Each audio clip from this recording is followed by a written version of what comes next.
ಜೋಕ್ಲೆಡ Olympics ಪೋಪನ ಸಾಮರ್ಥ್ಯಲ ನಮ್ಮವಲು ಉಂಡು ಅಂಡ ಅಕ್ಲಿಗು ಶಕ್ತಿ ತಿಂಜವನ ಕೆಲಸ ಆವಡುಂದು ಮಾಜಿ ಮಂತ್ರಿ ಬಿ ನಾಗರಾಜ ಶೆಟ್ಟಿ ಪಂತರ ಕುಡ್ಲಡು ಜೈ ಹಿಂದ್ ಸ್ವಿಮ್ಮಿಂಗ್ ಕ್ಲಬ್ದ ಜಿಲ್ಲಾ ಮಟ್ಟದ ಜೋಕ್ಲಿನ ನೀಂದುನ ಪಂತದ ಉದಿಪನುಡು ಅರ್ಪಾತಿರಿಗೆರು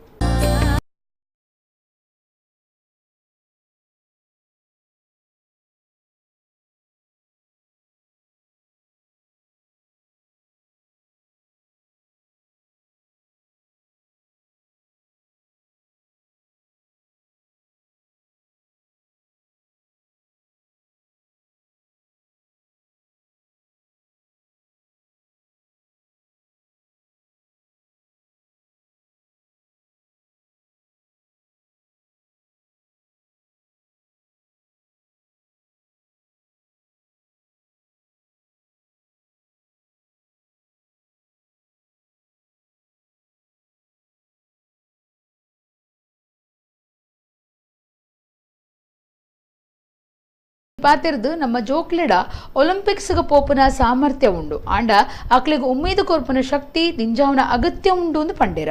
ನನ್ನ ಇಚ್ಛೆ ಇತ್ತು ಜಿಲ್ಲಾ ಉಸ್ತುವಾರಿ ಮಂತ್ರಿ ಆಗಿದ್ದಾಗ ನಮ್ಮ ಜಿಲ್ಲೆಗೆ ಒಂದು ಒಳ್ಳೆ ಇಂಡೋರ್ ಸ್ಟೇಡಿಯಂ ಮತ್ತೊಂದು ಇಂಟರ್ನ್ಯಾಷನಲ್ ಲೆವೆಲ್ ಸ್ವಿಮ್ಮಿಂಗ್ ಪೂಲ್ ಆಗಿ ಅದರಲ್ಲಿ ಇಂಟರ್ನ್ಯಾಷನಲ್ ಸ್ವಿಮ್ಮಿಂಗ್ ಕಾಂಪಿಟೇಷನ್ ಮಾಡಬೇಕು ಅಂತ ಕೂಡ ನಾನು ಚಿಂತನೆ ಮಾಡ್ತಾ ಇದ್ದೇನೆ. ಆ ಕನಸು ನನಸಾಗಿಲ್ಲ. ಆದರೆ ಇವತ್ತು ನಾನು ಹೇಳ್ತಾ ಇದ್ದೇನೆ, ನಮ್ಮ ವಿಧಾನಸಭಾ ಸದಸ್ಯರಿದ್ದಾರೆ, ಮುಂದಿನ ದಿನಗಳಲ್ಲಿ ನಮ್ಮ ಲೋಕಸಭಾ ಸದಸ್ಯರು ಬರ್ತಾರೆ. ಸೊ ಆ ದೃಷ್ಟಿಯಿಂದ ಕೇಂದ್ರ ಮತ್ತು ರಾಜ್ಯ ಸರ್ಕಾರದ ಸಹಭಾಗಿತ್ವದಲ್ಲಿ ನಮ್ಮ ಈ ಮಂಗಳೂರಿಗೆ ಒಂದು ಇಂಟರ್ನ್ಯಾಷನಲ್ ಲೆವೆಲ್ ಸ್ವಿಮ್ಮಿಂಗ್ ಪೂಲ್ ಅನ್ನ ಕೊಡ್ಲಿಕ್ಕೆ ನಾವು ಕ್ರೀಡಾ ಭಾರತಿ ಕೂಡ ಇನಿಷಿಯೇಟಿವ್ ತಗೊಳ್ತೇವೆ. ವೇದವ್ಯಾಸ್ ಕಾಮತ್ ಪಾತಿರ್ದು ಇಂಚಿನ ಪಂತುಲೆಡು ಪಾಲ್ದೆ ತುಂಡ ಅವೇತೋ ಜೋಕ್ಲೆಗ್ ಪಂತುಲೆಡು ಪಾಲ್ದೆ ತೊನ್ನಿ ಎಂಚಾಂದ ಗೊತ್ತಾಪುಂಡು.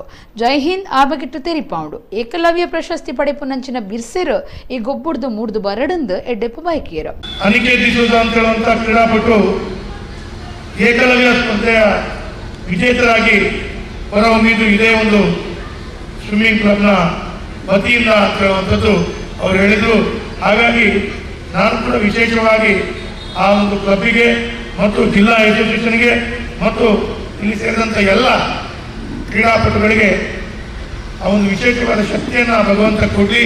ಅದರ ಮುಖಾಂತರ ಹಲವು ಏಕಲವ್ಯ ಪ್ರಶಸ್ತಿ ವಿಜೇತ ಕ್ರೀಡಾಪಟುಗಳು ಹೊರಹೊಮ್ಮಿ ಬರಲಿ ಅಂತ ಹೇಳುವಂಥದ್ದು ವಿಶೇಷವಾಗಿ ಆ ಭಗವಂತನ ಹತ್ರ ಪ್ರಾರ್ಥನೆ ಕೊಡ್ತೀವಿ. ಒಬ್ಬದ ಸಂಯೋಜಕರ ಬುಕ್ಕ ನೀಂದರ ಕಲ್ಪವನ ರಾಮಕೃಷ್ಣ ರಾವ್, ಜೈ ಹಿಂದ್ ನೀಂದುನ ಕ್ಲಬ್ ಗುರ್ಕಾರ್ಯರು ಡಿ ಕಣ್ಣನ್, ಒತ್ತು ಗುರ್ಕಾರ್ಯರು ಸತೀಶ್ ಡಿಸೋಜ, ಕಾರ್ಯಂತೇರು ಹಿರ್ಲಿ ರೇಗೋ, ಕೋಶಾಧಿಕಾರಿ ಅನ್ನಪೂರ್ಣ, ಜಂಟಿ ಕಾರ್ಯಂತೇರು ಶರ್ಮಿಳಾ ಶೆಟ್ಟಿ ಪಾಲ್ದೆ ತೊಂಡಿರ.